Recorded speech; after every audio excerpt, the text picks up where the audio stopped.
மத்தேயு எழுதிய நற்செய்தி அதிகாரம் 13. உவமை பொழிவு. விதைப்பவர் உவமை. அதே நாளில் இயேசு வீட்டிலிருந்து வெளியே சென்று கடலோரத்தில் அமர்ந்தார். மக்கள் பெருந்திரளாய் அவரிடம் ஒன்று கூடி வந்தார்கள். ஆகவே அவர் படகில் ஏறி அமர்ந்தார். மக்கள் அனைவரும் கரையில் நின்று கொண்டிருந்தனர். அவர் உவமைகள் வாயிலாக பலவற்றை குறித்து அவர்களோடு பேசினார். விதைப்பவர் ஒருவர் விதைக்க சென்றார். அவர் விதைக்கும் பொழுது சில விதைகள் வழியோரம் விழுந்தன.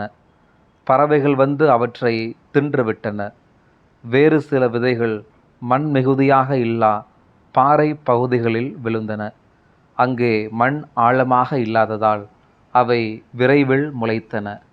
ஆனால் கதிரவன் மேலே எழ அவை காய்ந்து வேர் இல்லாமையால் கருகி போயின. மற்றும் சில விதைகள் முட்செடிகளின் இடையே விழுந்தன. முட்செடிகள் வளர்ந்து அவற்றை நெருக்கிவிட்டன. ஆனால் இன்னும் சில விதைகள் நல்ல நிலத்தில் விழுந்தன. அவற்றுள் சில 100 மடங்காகவும், சில 60 மடங்காகவும், சில 30 மடங்காகவும் விளைச்சலை கொடுத்தன. கேட்க செவியுள்ளோர் கேட்கட்டும் என்றார். உவமைகளின் நோக்கம். சீடர்கள் அவர் அருகே வந்து, ஏன் அவர்களோடு உவமைகள் வாயிலாக பேசுகின்றீர் என்று கேட்டார்கள். அதற்கு இயேசு அவர்களிடம் மறுமொழியாக கூறியது, விண்ணரசின் மறைபொருளை அறிய உங்களுக்கு கொடுத்து வைத்திருக்கிறது. அவர்களுக்கோ கொடுத்து வைக்கவில்லை. உள்ளவருக்கு கொடுக்கப்படும், அவரும் நிறைவாக பெறுவார். மாறாக இல்லாதவரிடமிருந்து உள்ளதும் எடுத்து கொள்ளப்படும். அவர்கள் கண்டும் காண்பதில்லை, கேட்டும் கேட்பதில்லை, புரிந்து கொள்வதும் இல்லை. இதனால்தான் நான் அவர்களோடு உவமைகள் வாயிலாக பேசுகிறேன். இவ்வாறு எசையாவின் பின்வரும் இறைவாக்கு அவர்களிடம் நிறைவேறுகிறது. நீங்கள் உங்கள் காதால் தொடர்ந்து கேட்டும் கருத்தில் கொள்வதில்லை, உங்கள் கண்களால் பார்த்து கொண்டே இருந்தும் உணர்வதில்லை. இம்மக்களின் நெஞ்சம் கொழுத்து போய்விட்டது, காதும் மந்தமாகிவிட்டது. இவர்கள் தங்கள் கண்களை மூடிக்கொண்டார்கள். எனவே கண்ணால் காணாமலும், காதால் கேளாமலும், உள்ளத்தால் உணராமலும், மனம் மாறாமலும் இருக்கிறார்கள். நானும் அவர்களை குணமாக்காமல் இருக்கிறேன். உங்கள் கண்களோ பேறு பெற்றவை, ஏனெனில் அவை காண்கின்றன. உங்கள் காதுகளும் பேறு பெற்றவை, ஏனெனில் அவை கேட்கின்றன. நான் உறுதியாக உங்களுக்கு சொல்கிறேன், இறைவாக்கினர் பலரும் நேர்மையாளர் பலரும் நீங்கள் காண்பவற்றை காண ஆவல் கொண்டிருந்தனர். ஆனால் அவர்கள் காணவில்லை. நீங்கள் கேட்பவற்றை கேட்க விரும்பினார்கள். ஆனால் அவர்கள் கேட்கவில்லை. விதைப்பவர் உவமையின் விளக்கம். எனவே விதைப்பவர் உவமையின் பொருளை கேளுங்கள். வழியோரம் விதைக்கப்பட்ட விதைகளுக்கு ஒப்பானோர் இறையாட்சியை குறித்த வார்த்தையை கேட்டும் புரிந்து கொள்ளாதோர் ஆவர். அவர்களது உள்ளத்தில் விதைத்ததை தீயோன் கைப்பற்றி செல்வான். பாறை பகுதிகளில் விதைக்கப்பட்ட விதைகளுக்கு ஒப்பானோர் வார்த்தையை கேட்டவுடன் அதை மகிழ்ச்சியோடு ஏற்றுக்கொள்வோர் ஆவர். ஆனால் அவர்கள் வேரற்றவர்கள். எனவே அவர்கள் சிறிது காலமே நிலைத்திருப்பார்கள். வார்த்தையின் பொருட்டு வேதனையோ இன்னலோ நேர்ந்தவுடனே தடுமாற்றம் அடைவார்கள்.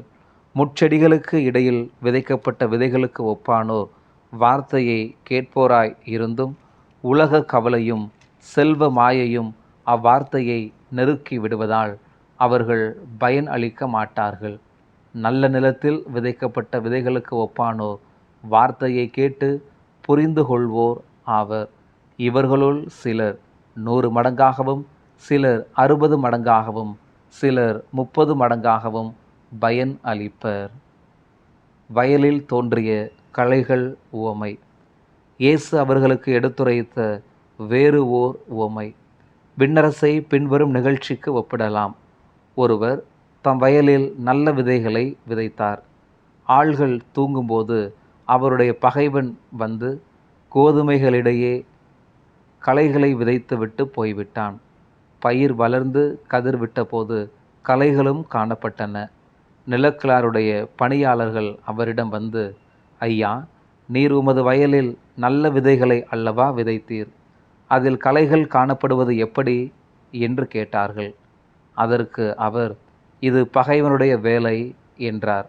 உடனே பணியாளர்கள் அவரிடம், நாங்கள் போய் அவற்றை பறித்து கொண்டு வரலாமா? உம் விருப்பம் என்ன என்று கேட்டார்கள். அவர், வேண்டாம், களைகளை பறிக்கும்போது அவற்றோடு சேர்த்து கோதுமையையும் நீங்கள் பிடுங்கிவிடக்கூடும். அறுவடை வரை இரண்டையும் வளர விடுங்கள். அறுவடை நேரத்தில் அறுவடை செய்வோரிடம் முதலில் களைகளை பறித்து கொண்டு வந்து எரிப்பதற்கென கட்டுகளாக கட்டுங்கள். கோதுமையையோ என் களஞ்சியத்தில் சேர்த்து வையுங்கள் என கூறுவேன் என்றார். கடுகு விதை, புளிப்பு மாவு உவமைகள். இயேசு அவர்களுக்கு எடுத்துரைத்த வேறு ஓர் உவமை. ஒருவர் கடுகு விதையை எடுத்து தம் வயலில் விதைத்தார். அவ்விதை எல்லா விதைகளையும் விட சிறியது. ஆனாலும் அது வளரும்போது மற்ற எல்லா செடிகளையும் விட பெரியதாகும். வானத்து பறவைகள் அதன் கிளைகளில் வந்து தங்கக்கூடிய மரமாகும். விண்ணரசு இக்கடுகு விதைக்கு ஒப்பாகும். அவர் அவர்களுக்கு வேறோர் உவமையையும் எடுத்துரைத்தார். பெண் ஒருவர் புளிப்பு மாவை எடுத்து 3 மரக்கால் மாவில் பிசைந்து வைத்தார். மாவு முழுவதும் புளிப்பேறியது. விண்ணரசு இப்புளிப்பு மாவுக்கு ஒப்பாகும். உவமைகள் வாயிலாகவே பேசும் இயேசு. இவற்றையெல்லாம் இயேசு மக்கள் கூட்டத்துக்கு உவமைகள் வாயிலாக உரைத்தார். உவமைகள் இன்றி அவர் அவர்களோடு எதையும் பேசவில்லை. நான் உவமைகள் வாயிலாக பேசுவேன், உலக தோற்றம் முதல் மறைந்திருப்பவற்றை விளக்குவேன் என்று இறைவாக்கினர் உரைத்தது இவ்வாறு நிறைவேறியது. வயலில் தோன்றிய களைகள் உவமையின் விளக்கம். அதன் பின்பு இயேசு மக்கள் கூட்டத்தினரை அனுப்பிவிட்டு வீட்டுக்கு வந்தார். அப்போது அவருடைய சீடர் அவர் அருகே வந்து, வயலில் தோன்றிய களைகள் பற்றிய உவமையை எங்களுக்கு விளக்கி கூறும் என்றனர். அதற்கு அவர் பின்வருமாறு கூறினார். நல்ல விதைகளை விதைப்பவர் மானிட மகன். வயல் இவ்வுலகம்.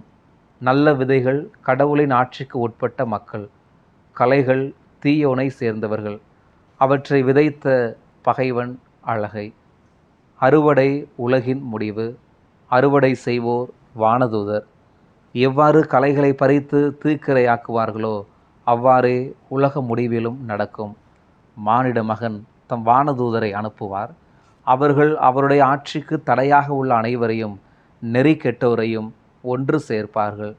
பின் அவர்களை தீச்சுளையில் தள்ளுவார்கள். அங்கே அழுகையும் பற்கடிப்பும் இருக்கும். அப்போது நேர்மையாளர் தம் தந்தையின் ஆட்சியில் கதிரவனை போல் ஒளி வீசுவர். கேட்க செவியுள்ளோர் கேட்கட்டும். புதையல் உவமை. ஒருவர் நிலத்தில் மறைந்திருந்த புதையல் ஒன்றை கண்டுபிடிக்கிறார். அவர் அதை மூடி மறைத்துவிட்டு மகிழ்ச்சியுடன் போய் தமக்குள்ள யாவற்றையும் விற்று அந்த நிலத்தை வாங்கிக் கொள்கிறார். விண்ணரசு இப்புதையலுக்கு ஒப்பாகும். முத்து உவமை. வணிகர் ஒருவர் நல்முத்துகளை தேடி செல்கிறார். விலை உயர்ந்த ஒரு முத்தை கண்டவுடன் அவர் போய் தமக்குள்ள யாவற்றையும் விற்று அதை வாங்கிக் கொள்கிறார். விண்ணரசு இந்நிகழ்ச்சிக்கு ஒப்பாகும். வலை உவமை. விண்ணரசு கடலில் வீசப்பட்டு எல்லா வகையான மீன்களையும் வாரி கொண்டு வரும் வலைக்கு ஒப்பாகும். வலை நிறைந்ததும் அதை இழுத்து கொண்டு போய் கரையில் உட்கார்ந்து நல்லவற்றை கூடைகளில் சேர்த்து வைப்பர், கெட்டவற்றை வெளியே எறிவர். இவ்வாறே உலக முடிவிலும் நிகழும். வானதூதர் சென்று நேர்மையாளரிடையே இருந்து தீயோரை பிரிப்பர். பின் அவர்களை தீச்சுளையில் தள்ளுவர். அங்கே அழுகையும் பற்கடிப்பும் இருக்கும். முடிவுரை. இவற்றையெல்லாம் புரிந்து கொண்டீர்களா என்று இயேசு கேட்க அவர்கள் ஆம் என்றார்கள். பின்பு அவர், ஆகையால் விண்ணரசு பற்றி கற்றுக்கொண்ட மறைநூல் அறிஞர் எவரும் தம் கருவூலத்திலிருந்து புதியவற்றையும் பழையவற்றையும் வெளிக்கொணரும் வீட்டு உரிமையாளரை போல் இருக்கிறார் என்று அவர்களிடம் கூறினார். விண்ணரசின் அமைப்பு. சொந்த ஊரில் இயேசு புறக்கணிக்கப்படுதல். இவ்வுவமைகளை இயேசு சொல்லி முடித்த பின்பு அவ்விடத்தை விட்டு சென்றார். தமது சொந்த ஊருக்கு வந்து அங்குள்ள தொழுகை கூடத்தில் அவர்களுக்கு கற்பித்தார். அதை கேட்டவர்கள் வியப்பில் ஆழ்ந்தார்கள். அவர்கள், எங்கிருந்து இந்த ஞானம் இவருக்கு வந்தது? எப்படி இந்த வல்ல செயல்களை செய்கிறார்? இவர் தச்சருடைய மகன் அல்லரா? இவருடைய தாய் மரியா என்பவர்தாமே. யாக்கோபு, யோசேப்பு, சீமோன், யூதா ஆகியோர் இவருடைய சகோதரர் அல்லரா? இவருடைய சகோதரிகள் எல்லோரும் நம்மோடு இருக்கிறார்கள் அல்லவா? பின் இவருக்கு இவையெல்லாம் எங்கிருந்து வந்தன என்றார்கள். இவ்வாறு அவரை குறித்து அவர்கள் இடறல் பட்டார்கள். இயேசு அவர்களிடம், தம் சொந்த ஊரிலும் வீட்டிலும் தவிர மற்றெங்கும் இறைவாக்கினர் மதிப்பு பெறுவார் என்றார். அவர்களுக்கு நம்பிக்கை இல்லாததால் அவர் அங்கு பல வல்ல செயல்களை செய்யவில்லை. மத்தேயு எழுதிய நற்செய்தி அதிகாரம் 14. திருமுழுக்கு யோவான் கொல்லப்படுதல். அக்காலத்தில் குறுநில மன்னன் ஏரோது இயேசுவை பற்றிய செய்தியை கேள்வியுற்றான். அவன் தன் ஊழியரிடம், இவர் திருமுழுக்கு யோவானே, இறந்தோரிடமிருந்து உயிர்த்தெழுந்திருக்கிறார். இதனால்தான் இவ்வல்ல செயல்களை இவர் செய்கிறார் என்று கூறினான். ஏரோது தன் சகோதரரான பிலிப்புவின் மனைவியாகிய யோரோதியாவின் பொருட்டு யோவானை பிடித்து கட்டி சிறையில் அடைத்திருந்தான். ஏனெனில் யோவான் அவனிடம், நீர் அவளை வைத்திருப்பது முறையன்று என்று சொல்லி வந்தார். ஏரோது அவரை கொலை செய்ய விரும்பினான். ஆயினும் மக்கள் அவரை ஓர் இறைவாக்கினர் என கருதியதால் அவர்களுக்கு அஞ்சினான். ஏரோதியாவின் பிறந்த நாளில் ஏரோதியாவின் மகள் அவையினர் நடுவில் நடனமாடி ஏரோதுவை அகமகிழச் செய்தாள். அதனால் அவள் எதை கேட்டாலும் அளிப்பதாக அவன் ஆணையிட்டு வாக்கு கொடுத்தான். அவள் தன் தாய் சொல்லிக் கொடுத்தபடியே திருமுழுக்கு யோவானின் தலையை ஒரு தட்டில் வைத்து, இங்கேயே எனக்கு கொடும் என்று கேட்டாள். இதை கேட்ட அரசன் வருந்தினான். ஆனாலும் தான் விருந்தினர் முன் ஆணையிட்டதால் அதை அவளுக்கு கொடுக்க கட்டளையிட்டான். ஆள் அனுப்பி சிறையில் இருந்த யோவானின் தலையை வெட்ட செய்தான். அவருடைய தலையை ஒரு தட்டில் வைத்து கொண்டு வர செய்து அதை சிறுமியிடம் கொடுத்தான். அவளும் அதை தன் தாயிடம் கொண்டு சென்றாள். யோவானுடைய சீடர் வந்து அவருடைய உடலை எடுத்து சென்று அடக்கம் செய்தனர். பின்னர் இந்நிகழ்ச்சியினை இயேசுவிடம் போய் அறிவித்தனர். 5000 பேருக்கு உணவு அளித்தல். இதை கேள்வியுற்ற இயேசு அங்கிருந்து புறப்பட்டு படகில் ஏறி பாலை நிலத்தில் உள்ள தனிமையான ஓர் இடத்திற்கு சென்றார். இதை கேள்விப்பட்ட திரளான மக்கள் ஊர்களிலிருந்து கால்நடையாக அவரை பின்தொடர்ந்தார்கள். இயேசு அங்கு சென்றபோது பெருந்திரளான மக்களை கண்டு அவர்கள் மீது பரிவு கொண்டார். அவர்களிடையே உடல் நலமற்றிருந்தோரை குணமாக்கினார். மாலையான போது சீடர் அவரிடம் வந்து, இவ்விடம் பாலை நிலம் ஆயிற்றே, நேரமும் ஆகிவிட்டது. ஊர்களுக்கு சென்று தேவையான உணவு வாங்கி கொள்ள மக்கள் கூட்டத்தை அனுப்பிவிடும் என்றனர். இயேசு அவர்களிடம், அவர்கள் செல்ல வேண்டியதில்லை, நீங்களே அவர்களுக்கு உணவு கொடுங்கள் என்றார். ஆனால் அவர்கள் அவரை பார்த்து, எங்களிடம் இங்கே 5 அப்பங்களும் 2 மீன்களும் தவிர வேறு எதுவும் இல்லை என்றார்கள். அவர் அவற்றை என்னிடம் இங்கே கொண்டு வாருங்கள் என்றார். மக்களை புல்தரையில் அமருமாறு ஆணையிட்டார். அவர் அந்த 5 அப்பங்களையும் 2 மீன்களையும் எடுத்து வானத்தை அண்ணாந்து பார்த்து கடவுளை போற்றி அப்பங்களை பிட்டு சீடர்களிடம் கொடுத்தார். சீடர்களும் மக்களுக்கு கொடுத்தார்கள். அனைவரும் வயிறார உண்டனர். எஞ்சிய துண்டுகளை 12 கூடைகள் நிறைய எடுத்தனர். பெண்களும் சிறு பிள்ளைகளும் நீங்களாக உணவு உண்ட ஆண்களின் தொகை ஏறத்தாழ 5000. கடல் மீது நடத்தல். இயேசு கூட்டத்தினரை அவ்விடத்திலிருந்து அனுப்பி கொண்டிருந்தார். அப்பொழுது சீடரையும் உடனே படகேறி தமக்கு முன் அக்கறைக்கு செல்லுமாறு அவர் கட்டாயப்படுத்தினார். மக்களை அனுப்பிவிட்டு அவர் தனியே இறைவனிடம் வேண்டுவதற்காக ஒரு மலையின் மேல் ஏறினார். பொழுது சாய்ந்த பிறகும் அவர் அங்கு தனியே இருந்தார். அதற்குள் படகு கரையிலிருந்து நெடுந்தொலைவு சென்று விட்டது. மேலும் எதிர்காற்று அடித்து கொண்டிருந்ததால் அலைகளால் படகு அலைக்கழிக்கப்பட்டது. இரவின் 4ஆம் காவல் வேளையில் இயேசு அவர்களை நோக்கி கடல் மீது நடந்து வந்தார். அவர் கடல் மீது நடப்பதைக் கண்ட சீடர் கலங்கி, ஐயோ, பேய் என்று அச்சத்தினால் அலறினர். உடனே இயேசு அவர்களிடம் பேசினார். துணிவோடு இருங்கள், நான் தான், அஞ்சாதீர்கள் என்றார். பேதுரு அவருக்கு மறுமொழியாக, ஆண்டவரே, நீர்தாம் என்றால் நானும் கடல் மீது நடந்து உம்மிடம் வர ஆணையிடும் என்றார். அவர் வா என்றார். பேதுருவும் படகிலிருந்து இறங்கி இயேசுவை நோக்கி கடல் மீது நடந்து சென்றார். அப்பொழுது பெரும் காற்று வீசியதை கண்டு அஞ்சி அவர் மூழ்கத் தொடங்குகையில், ஆண்டவரே, என்னை காப்பாற்றும் என்று கத்தினார். இயேசு உடனே தம் கையை நீட்டி அவரை பிடித்து, நம்பிக்கை குன்றியவனே, ஏன் ஐயம் கொண்டாய் என்றார். அவர்கள் படகில் ஏறியதும் காற்று அடங்கியது. படகில் இருந்தோர் இயேசுவை பணிந்து, உண்மையாகவே நீர் இறைமகன் என்றனர். கெனசரேத்தில் நலமளித்தல். அவர்கள் மறுகரைக்கு சென்று கெனசரேத்து பகுதியை அடைந்தார்கள். இயேசுவை யாரென்று அறிந்துணர்ந்த அவ்விடத்து மக்கள் சுற்றுப்புறமெங்கும் ஆள் அனுப்பி எல்லா நோயாளர்களையும் அவரிடம் கொண்டு வந்தார்கள். அவரது மேலுடையின் ஓரத்தையாவது அவர்கள் தொட அனுமதிக்குமாறு அவரை வேண்டினார்கள். தொட்டவர் யாவரும் நலம் அடைந்தனர்.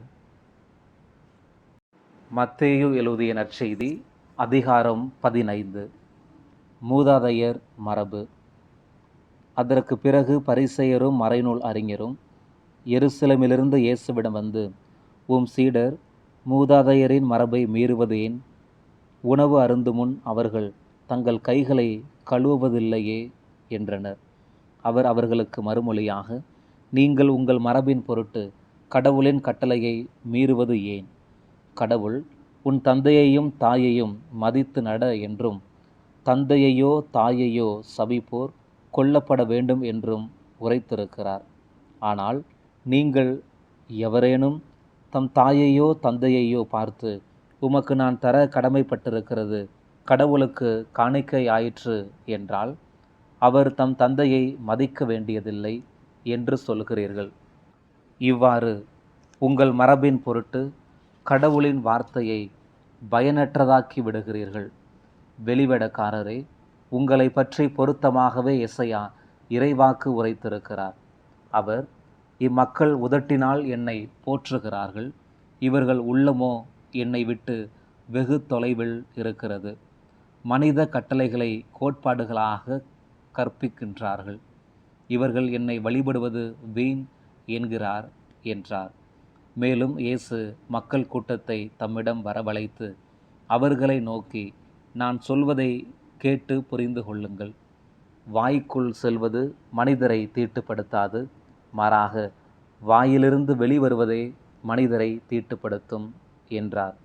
பின்பு சீடர் அவரை அணுகி, பரிசேயர் உம் வார்த்தையை கேட்டு மனவேதனை அடைந்தனர் என்பது உமக்கு தெரியுமா என்றனர்.